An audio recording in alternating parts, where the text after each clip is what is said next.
Shalom, jemaat yang dikasihi Tuhan. Semoga semua di hari libur Kamis ini tetap semangat, tetap sukacita menjalani hari libur ini walaupun di tengah pandemi. Mungkin ada hal-hal yang mau kita lakukan dan kita tetap mengingat protap keselamatan diri demi kesehatan kita dan orang-orang di sekitar kita yang kita temui sekiranya kita berketemu atau berkumpul dengan yang lain. Jemaat yang dikasihi Tuhan, hari ini pembahasan kita dibilang berat, tidak juga gitu ya, dibilang ringan, tapi berat gitu ya. Kenapa? Karena kalau berbicara dengan kata-kata terakhir, maka yang di kepala kita apa Bapak Ibu, teman-teman pemuda? Iya, yang di kepala kita, eh, saya secara pribadi itulah kata-kata terakhir dari seorang yang mau tiada, yang mau pergi, yang mau berpisah, sehingga kalau dengar kata-kata terakhir atau pesan-pesan terakhir itu menggambarkan akan adanya sebuah kehilangan gitu ya.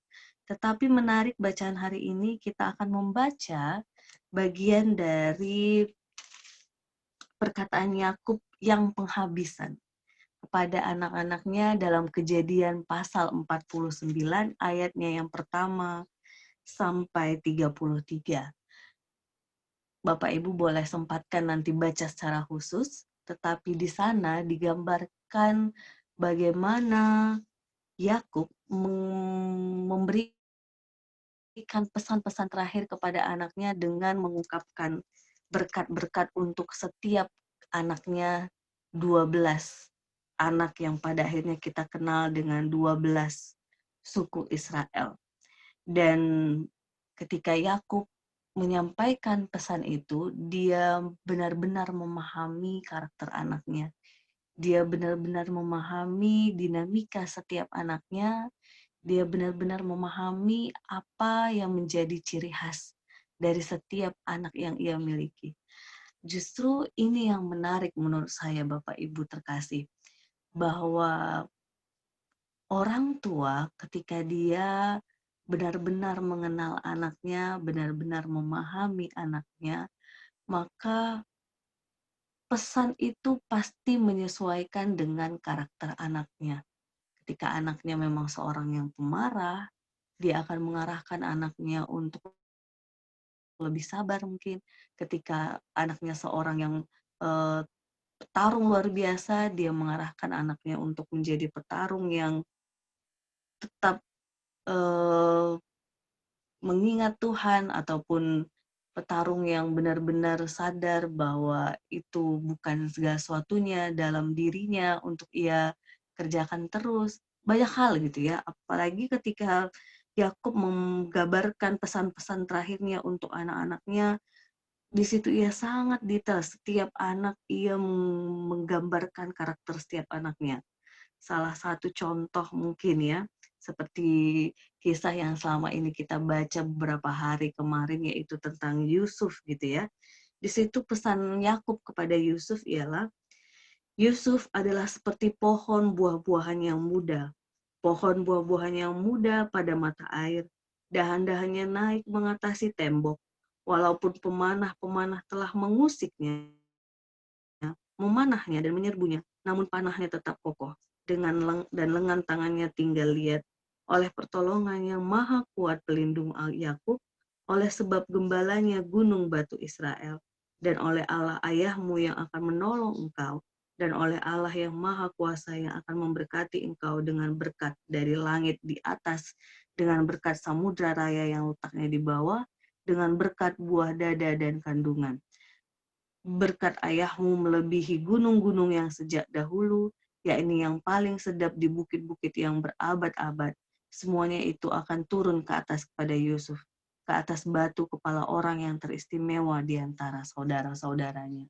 Jadi kita lihat betapa Yakub memang benar-benar melihat bahwa Yusuf ini spesial di antara saudara-saudaranya, dengan segala tindakan ataupun perbuatan yang diberikan oleh saudaranya ketika dia diusir, dia dijual gitu ya, maka justru dia yang begitu berkelimpahan digambarkan untuk memperoleh berkat itu. Bapak Ibu terkasih, adil dan tidak adil mungkin bagi anak-anak yang lain, tetapi saya yakin ini benar-benar pesan-pesan yang sudah dipikirkan matang oleh Yusuf untuk dia utarakan kepada anak-anaknya. Ketika dia sudah berpesan demikian, ia pun menyampaikan kepada anak-anaknya di mana ia akan dimakamkan ketika dia sudah tiada, dan di mana dia diletakkan, dan ia tetap mau dikumpulkan kepada kaum leluhurnya, yaitu di tempat di mana Abraham dimakamkan, Sarah, serta Lea, serta istrinya Ribka. Di sanalah dia ingin berada dimakamkan. Jadi Bapak Ibu terkasih, saya yakin setiap kita tidak ada yang tahu kapan waktu kita berakhir, kapan waktu kita masih ada bersama orang-orang di sekitar kita. Tentu harapan kita, kita masih bisa mengungkapkan kata-kata yang tepat buat orang-orang di sekitar kita.